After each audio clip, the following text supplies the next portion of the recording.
Hey guys, what's up? Richard Cooper. In this video, you're going to learn 3 things that you need to look for when shopping for snow tires for your vehicle. Stay tuned.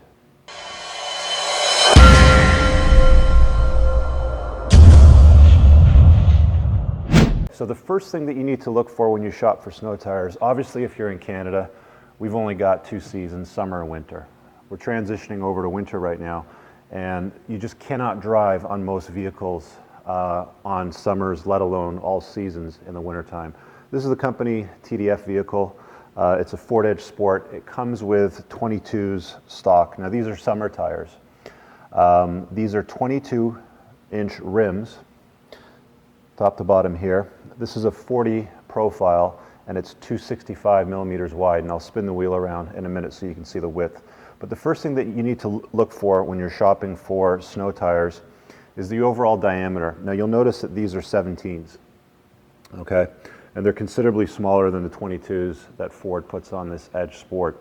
Now you might be asking yourself, well, how do you run 17-inch rims on a car that was made with 22s? The thing is nowadays most cars have way bigger wheels than what they really need to run on, and it's mostly for cosmetic purposes. People think that it looks cool. The truth of the matter is, you can actually run 16s over these calipers. I went with 17s just to make sure there was enough clearance. But you want to go as small as possible on the wheel over the caliper. This is the caliper and the brake rotor. You can see there's a ton of space between my fingers here and the side of the wheel. In the racing world, in motorsport, they usually try to put the smallest wheel possible over the caliper and rotor, because it reduces unsprung weight, and I'll put an annotation up on that video why I think 22-inch wheels are dumb. But first thing you look for is the overall diameter. Now, any tire shop will be very helpful. I think I bought these from Tire Rack online. These guys know their stuff. You basically give them the make, model, the vehicle, and they'll make some packages for you, and they'll price it out. So what I did was I called them up and I said, look, I've got this car. What are your snow tire packages?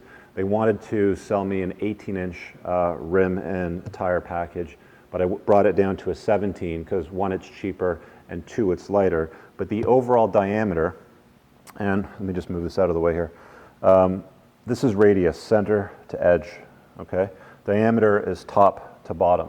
And what you want to do is you want to make sure the rolling diameter of the tire does not change when you switch over to snow tires, because if you do change the overall diameter, it's going to throw off your speedometer, and that's one thing you don't want to do. So the overall diameter of these 22s is exactly the same as these 17-inch rims and snow tires.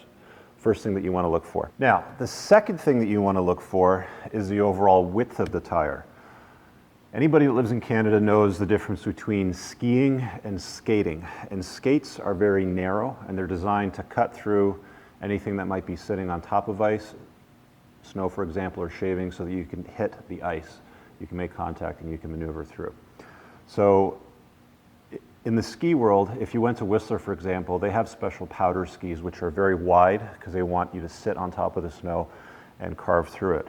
So similar sort of thing with tires in the winter. You want to go as narrow as you can versus the summers. Again, these are the factory 22s. They're 265 millimeters wide, so this is a 265 40 22. 22 is the rim size, again 40 is a profile, and 265 is a width here. So 265 millimeters is a width.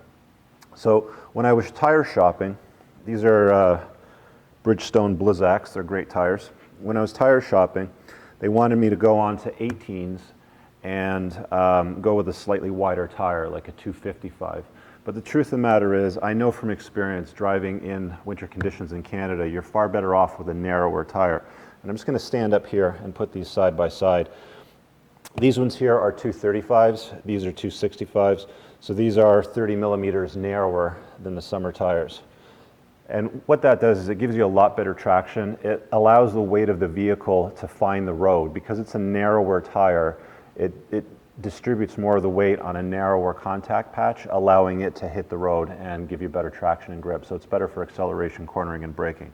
And the third thing that you want to look at is price. These are all pretty much exactly the same. A lot of tire manufacturers actually use the same shop and they rebrand them. What I like to do is go online and I'll look at ratings of tires. Tire Rack is great for that. You know, if you can find a wheel tire package, price it out, see what your best price is there, and then look at the ratings and the reviews of users that have bought the tires. The cool thing that I really like about Tire Rack is when you order from them, they'll mount and balance the wheels and they ship them to you. And all you have to do is take them out of the box. If you're mechanically inclined, you just jack up the car and throw them on. You don't have to take it to a shop. You can have a shop install them if you like. But you want to go as cost effective as possible. Obviously, total debt freedom.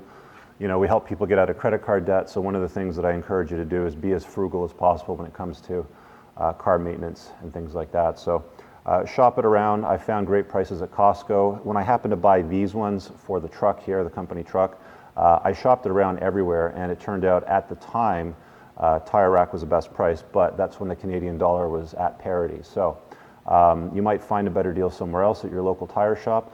Again, your best bet is find the make and model that you want. Make sure you've got the right size. The diameter is the same. You want to go as narrow as possible. Don't be afraid to go down a couple of widths in narrowness. Again, something like this, way too wide for any kind of use in the winter, so you want to go as narrow as possible. And that's about it. If you got any questions in the video, you can just comment below, and I'll be happy to do that again for you. Thanks for checking out this video. We'll talk to you later. Ciao.